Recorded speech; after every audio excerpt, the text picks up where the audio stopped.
Hi friends, welcome to GN Pigeons. Today எதை பற்றி videos பார்க்க போனால் கேஜி ப்ரீடிங் பெஸ்ட்டா இல்லை காலனி ப்ரீடிங் பெஸ்ட்டா, கேஜி ப்ரீடிங்கில் பெனிஃபிட்ஸ் அதிகமாக இல்லை காலனி ப்ரீடிங்கில் பெனிஃபிட்ஸ் அதிகமாக, வாங்க வீடியோக்குள்ளே போகலாம்.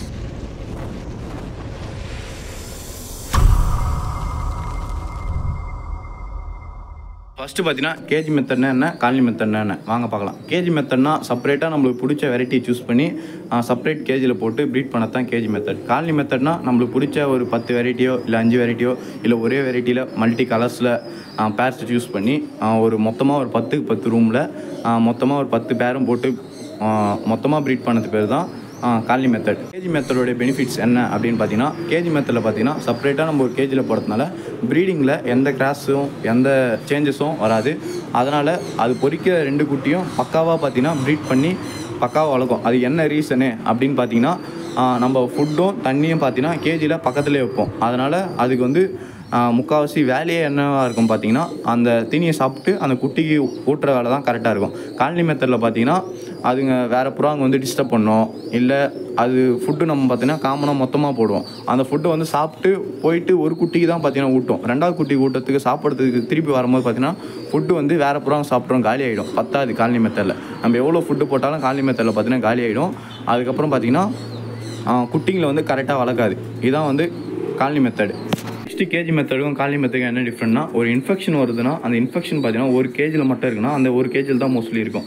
அப்படி அந்த இன்ஃபெக்ஷன் வந்து பரவுதுன்னா ஒன்று காற்று மூலியமாக தான் பரவ முடியும், ஃபுட்டு மூலியமாகவும் தண்ணி மூலியமாகவும் பரவ முடியாது. இதே காலனி மெத்தடில் பார்த்தீங்கன்னா ஈஸியாக பார்த்தீங்கன்னா ஒரு இன்ஃபெக்ஷன் வந்த புறா பார்த்தீங்கன்னா அதோடைய எச்சத்தினால அது எச்சம் போகிறதுனால இன்னொரு புறா வந்து அந்த எச்சத்தை மெரிக்கிறதுனால அதுக்கு வந்து டிசீஸ் ஸ்ப்ரெட் ஆகும்.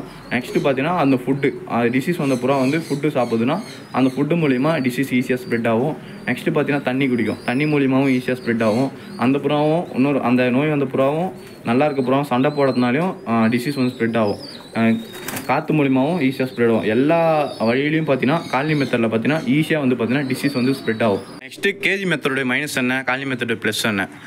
கேஜி மெத்தட் மைனஸ் என்னன்னு பார்த்தீங்கன்னா, இப்போ நம்ம 20 கேஜி வந்து ஒரு ஃபேன்சி வந்து ப்ரீட் பண்ணுறோம் அப்படின்னு பார்த்தீங்கன்னா 20 கேஜிக்கும் பார்த்தீங்கன்னா மினிமம் நம்ம 20 மினிட்ஸ் ஆச்சு ஸ்பெண்ட் பண்ணணும். காலனி மெத்தட் பார்த்தீங்கன்னா 20 பேர் ஒரே ரூமில் வளர்க்குறோம் அப்படின்னு பார்த்தீங்கன்னா தீனி வைக்க பார்த்தீங்கன்னா ஒரு 5 மினிட்ஸ் இருந்தால் போதும். அதுவே அதான் கேஜி மெத்தட் பண்ணுறோன்னா 20 பேருக்கும் ஒரு பேருக்கு 1 மினிட்ஸ்னா கூட 20 மினிட்ஸ் வந்து கம்பல்சரி ஆகும். ஆனால் கேஜி மெத்தடோடைய ப்ளஸ் என்னென்னா, நம்ம புறா வந்து தனித்தனியாக இருக்கிறதுனால கம்பல்சரி எல்லா பேரையும் நம்ம வாட்ச் பண்ணுவோம். டிசீஸ் வந்தால் ஈஸியாக வந்து அதை நம்ம ஹேண்டில் பண்ணதுக்கு ஈஸியாக இருக்கும். காலனி மெத்தடில் பார்த்தீங்கன்னா நம்ம தண்ணி வச்சுட்டு எல்லா புறாவையும் பார்த்தீங்கன்னா கரெக்டாக நம்ம வாட்ச் பண்ண முடியாது. அதனால் ஒரு புறா டிசீஸ் வந்தால் ஈஸியாக பார்த்தீங்கன்னா டிசீஸ் ஸ்ப்ரெட் ஆகும். பார்த்தீங்கன்னா ப்ரோ எல்லா புறாவுமே அப்போ கேஜி மெத்தட் பண்ணால் தான் கரெக்டாக குட்டி எடுக்க முடியுமா அப்படின்னு கிடையாது. ஏன்னா சாதா புறா பார்த்தீங்கன்னா கேஜி மெத்தட் பண்ண அவசியம் இல்லை. ஹோம்ஒர்க், கர்ண, டைமர் இதெல்லாம் கேஜி மெத்தட் பண்ணணும் அவசியம் இல்லை. நம்ம காலனி மெத்தட் பண்ணாலே பக்காவாக 2 குட்டி பார்த்தீங்கன்னா பக்காவாக வளர்த்து எடுக்கும். நம்ம ஹோம்ஒர்க், கர்ண, டைமர் ரேஸ் ஓட்டணும் அப்படின்னு பார்த்தீங்கன்னா அதுவும் கம்பல்சரி பார்த்தீங்கன்னா கேஜி மெத்தட் பண்ணணும். ஏன்னு சொல்கிறேன்னு பார்த்தீங்கன்னா எந்த ஒரு கிராஸும் ஆகாத நம்ம பேர் பண்ணுற பேர் பக்காவாக பேர் ஆகி பக்காவாக நம்ம அந்த லைனில் ப்ரீட் எடுக்கணும் அப்படின்னா கேஜி மெத்தட் தான் எப்பயுமே பெஸ்ட்டு. ஃபேன்சிக்கு என்னை பொறுத்த வரைக்கும் கேஜி மெத்தட் தான் பெஸ்ட்டு. பார்த்தீங்கன்னா ப்ரோ நான் கேஜி மெத்தட் தான் பண்ண போகிறேன், ஃபேன்சி பக்காவாக ப்ரீட் பண்ண போகிறேன், கேஜி செட்டப் போட்டேன், தண்ணி வச்சிட்டேன், பக்காவாக ப்ரீட் ஆகுமா அப்படின்னு கேட்டிங்கன்னா இல்லை. அதேமாதிரி காலனி மெத்தட் தான் ப்ரோ ப்ரீட் பண்ண போகிறேன். காலனி மெத்தடில் பக்காவாக வந்து பார்த்தீங்கன்னா 10 பேருக்கு வந்து ரேக் வச்சிட்டேன், பக்காவாக தண்ணி தீனியெல்லாம் பக்காவாக தினமும் வச்சுருவேன். ஆனால் எனக்கு வந்து ப்ரீடிங் பக்காவாக ஆகணும், குட்டி எதுவும் ஹேண்டிகேப்பாவோ அந்தமாரிலாம் வரக்கூடாது அப்படின்னா அதுக்கு பவுல் வந்து கம்பல்சரி நல்ல பவுலாக சூஸ் பண்ணணும். அதுக்கு என்ன மாதிரி பவுல் சூஸ் பண்ணலாம் அப்படின்னு பார்த்தீங்கன்னா, பவுலில் பார்த்தீங்கன்னா பிளாஸ்டிக்கு, வுட்டு, அதுக்கப்புறம் பார்த்தீங்கன்னா பானை, அதான் மண்ணால் செய்யப்பட்டது. இது 3 இருக்குது.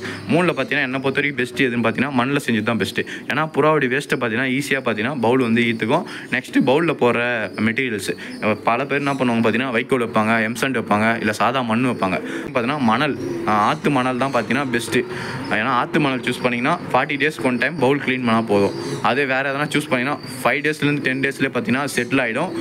அப்புறம் குட்டிங்க என்ன ஆகும் பார்த்தீங்கன்னா ஹேண்டிகேப்பாக, அதனால் வந்து பார்த்தீங்கன்னா ஹேண்டிகேப்பாக நிறைய சான்சஸ் இருக்குது. நெக்ஸ்ட்டு பார்த்தீங்கன்னா ப்ரோ நீங்கள் சொன்ன மாதிரி நான் கேஜி மெத்தடில் 10 கேஜி ரெடி பண்ணி 10 பேர் வாங்கி செட் பண்ணிட்டேன். காலனி மெத்தட்லேயும் ஒரு ரூம் செட்டப் பண்ணி 10 பேர் வாங்கிட்டேன். பவுலு, தண்ணி, தீனி எல்லாமே பக்காவாக ரெடி பண்ணிட்டேன்.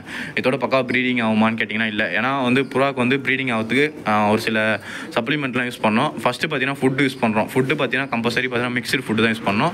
அதுக்கப்புறம் பார்த்தீங்கன்னா சப்ளிமெண்ட்டில் பார்த்தீங்கன்னா கிரிட்டு கம்பல்சரி யூஸ் பண்ணோம். அப்புறம் விட்டமின்ஸில் வந்து பார்த்தீங்கன்னா லிக்விட் எதனா ஒன்று யூஸ் பண்ணோம். நெக்ஸ்ட்டு பார்த்தீங்கன்னா கம்பல்சரி 3 மந்த்துக்கு ஒன் டைம் பார்த்தீங்கன்னா டிவார்மிங் பண்ணோம், வேக்சினேஷன் பண்ணோம். அதுக்கப்புறம் பார்த்தீங்கன்னா கெமிக்கல் பாத் பூட்டெக்ஸில் வந்து கெமிக்கல் பாத் பண்ணோம். இதெல்லாம் பற்றி டீட்டெயிலாக பார்த்தீங்கன்னா நெக்ஸ்ட் வீடியோவில் கண்டிப்பாக அப்லோட் பண்ணுறேன்.